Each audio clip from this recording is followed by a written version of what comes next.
दोस्तों, आप सभी के लिए भरोसे की क्या कीमत है? क्या हम इंसानों पर भरोसा किया जा सकता है? क्या आपने वो खबर सुनी जिसमें एक बेजुबान जानवर ने इंसानों पर भरोसा किया और इस भरोसे की कीमत उसको अपनी और अपने बच्चे की जान देकर चुकानी पड़ी? दरिंदगी और हैवानियत, ये वो शब्द हैं जिनकी तुलना अक्सर हम पशुओं से करने लगते हैं। मगर केरल में इंसानों ने जानवर के साथ जो किया है, उसे देखकर इंसानियत भी शर्मसार हो गई। इंसानी धोखे की एक ऐसी दास्तान है जिसे सुनकर आपका खून खौल उठेगा। इस वीडियो में हम पशुओं के साथ क्रूरता की एक शर्मनाक घटना के बारे में बताने जा रहे हैं। नमस्कार दोस्तों, निक नॉलेज में आपका स्वागत है। दोस्तों, जंगल से भटककर शहर की ओर आई एक प्रेग्नेंट हथनी को नहीं पता था कि भूख मिटाने के लिए इंसानों पर भरोसा करना उसकी सबसे बड़ी भूल थी। दोस्तों, ये घटना केरल के साइलेंट वैली रेंज के मलप्पुरम जिले की है, जहां एक गर्भवती भूखी हथनी भोजन की तलाश में जंगल के बाहर आ गई। वो गांव में इधर उधर घूम रही थी। उसके पेट में एक नन्ही जान पल रही थी। इस बेजुबान जानवर को जिसने जो खाने को दिया उसने खुशी खुशी स्वीकार कर लिया, मगर उसे नहीं पता था कि उसके साथ कितना बड़ा धोखा होने जा रहा है। दरअसल कुछ स्थानीय लोगों ने उसके साथ शरारत करने की सोची और उसे पाइनएप्पल में पटाखे भरकर खिला दिए। भूख से बेहाल उस बेचारी हथनी ने जैसे ही पटाखों से भरा अनानास खाया, उसके मुंह में जोरदार धमाके के साथ पटाखे फट गए। इससे उसका मुंह और जीभ बुरी तरह से जख्मी हो गए। जोरदार धमाके की वजह से मुंह के भीतर बहुत ही ज़्यादा चोटें आई थी। वो बेतहाशा दर्द से कराहती हुई इधर उधर भागने लगी। गर्भ के दौरान भूख अधिक लगती है। उसे अपने बच्चे का भी ख्याल रखना था, लेकिन मुंह में जख्म की वजह से वह कुछ खा नहीं पा रही थी।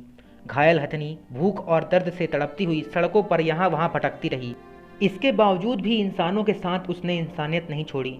इस भीषण दर्द में भी उसने किसी को नुकसान नहीं पहुंचाया, न किसी पर हमला किया और न ही कोई घर तोड़ा।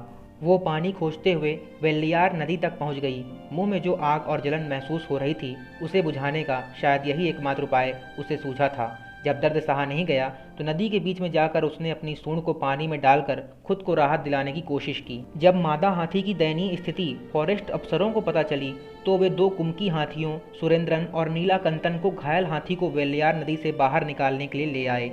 बड़ी मुश्किल के बाद उसे पानी से बाहर निकाला गया, मगर तब तक बहुत देर हो चुकी थी। 27 मई की शाम को उस हथनी ने पानी में खड़े खड़े ही अपना दम तोड़ दिया और उसके बच्चे की भी मौत हो गई। फॉरेस्ट डिपार्टमेंट के जिस ऑफिसर के सामने यह घटना घटी, उन्होंने दुख और बेचैनी में इसके बारे में फेसबुक पर लिखा, जिसके बाद यह बात मीडिया में आई। फॉरेस्ट ऑफिसर मोहन कृष्णन ने बहुत ही भावुक होकर फेसबुक पर लिखा, उसने सभी पर भरोसा किया। पटाखों से भरा अनानास खाने के बाद हुए विस्फोट से वह कराहने लगी। वो अपने लिए नहीं बल्कि पेट में पल रहे बच्चे के लिए परेशान हुई होगी, जिसे वह अगले 18 से 20 महीने में जन्म देने वाली थी। वन विभाग ने उसे बाहर निकालने की कोशिश की, लेकिन शायद उसे अंदाज़ा हो गया था कि उसका आखिरी वक्त आ चुका है। उसने ऐसा नहीं करने दिया। उस हथनी को सम्मानजनक विदाई देने के लिए उन्होंने एक ट्रक मंगवाया और उसे उसी जंगल में अंतिम विदाई दी जहां उसका बचपन बीता और वो बड़ी हुई।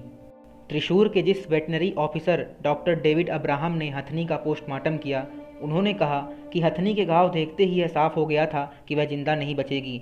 उन्होंने अपने कैरियर में पहली बार ऐसा पोस्टमार्टम किया था जिसमें वे भ्रूण को अपने हाथ से पकड़ सकते थे। दोस्तों, ऐसी अमानवीय घटना को अंजाम देने वाले लोगों की मानसिकता किस हद तक गिर चुकी है, इस बात का अंदाज़ा इसी से लगाया जा सकता है कि उस दिन उस बेजुबान जानवर के साथ साथ मानवता ने भी दम तोड़ दिया। दोस्तों, हम जब भी किसी ऐसी क्रूर घटना के बारे में सुनते हैं तो हमारे ज़हन में बस यही सवाल उठता है कि क्या इन दोषी हत्यारों के लिए संविधान में कोई कठोर दंड नहीं है। आइए जानते हैं कि ऐसे लोगों के लिए किस तरह की सज़ा भारतीय संविधान में वर्णित है। दोस्तों, भारतीय संविधान में जानवरों के प्रति दुर्व्यवहार को रोकने के लिए कई तरह के दंड के प्रावधान हैं। भारत सरकार ने वर्ष 1972 में भारतीय वन्य जीव संरक्षण अधिनियम पारित किया था। इसका मकसद वन्य जीवों के शिकार, मांस और खाल के व्यापार पर रोकथाम लगाना था। वर्ष 2003 में संशोधन कर इस अधिनियम का नाम भारतीय वन्य जीव संरक्षण संशोधित अधिनियम 2002 रखा गया। इंडियन पेनल कोड यानी आईपीसी की धारा 428 और धारा 429 के तहत अगर किसी ने जानवर को जहर दिया, जान से मारा, कष्ट दिया, उसे अपंग बनाया या उसकी ज़िंदगी में व्यवधान डालने की कोशिश की तो उसे 25,000 जुर्माना और 3 से 7 साल तक का कठोर कारावास हो सकता है। तो दोस्तों, आपका इस दुखद घटना पर क्या विचार है? क्या ऐसी निर्मम घटना के लिए इतना दंड उचित है? क्या ऐसे लोगों को फांसी से भी बदतर सजा दी जानी चाहिए? कमेंट सेक्शन में अपनी राय जरूर दें और इस वीडियो को ज़्यादा से ज़्यादा शेयर करें। दोस्तों, अगर आपके आसपास भी ऐसी कोई घटना घटित होती है तो प्रशासन को तुरंत सूचित करें और ज़्यादा से ज़्यादा लोगों को जानवरों के हित में बने कानूनों से अवगत कराएं, ताकि किसी भी स्तर पर ऐसी बर्बर घटना फिर से घटित ना हो। धन्यवाद।